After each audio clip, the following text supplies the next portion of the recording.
ធនាគារវិញឧបត្ថម្ភ$10,000ក្នុងបេសកកម្មវាកាត់ដល់បងប្អូនកំពុងមានពិការភាពមុខមាត់ផ្សេងៗ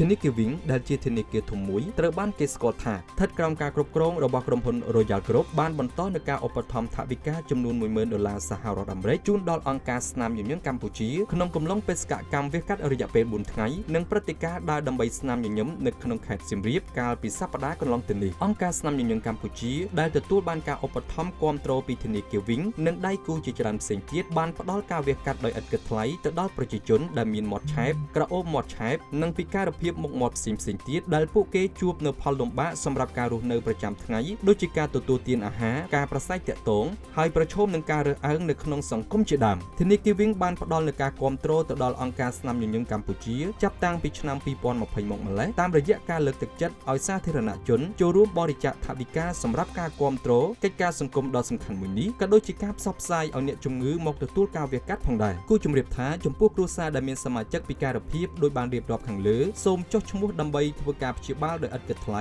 តាមរយៈលេខទូរស័ព្ទ012 655 786 023 211 405ឬទូរស័ព្ទលេខ096 846 6991ជាមួយគ្នានេះសាធារណជនទាំងអស់ក៏អាចចូលរួមបរិច្ចាគទៅកាន់អង្គការស្នាមញញឹមកម្ពុជាបានដោយផ្ទាល់តាមរយៈ App Wing Bank ឬអញ្ជើញទៅកាន់ភ្នាក់ងារធនាគារវិញនៅទូទាំងប្រទេសកម្ពុជាដោយគ្រាន់តែប្រើលេខកូដ9927សម្រាប់គណនីប្រាក់រៀលនិងលេខកូដ9928សម្រាប់គណនីប្រាក់ដុល្លារ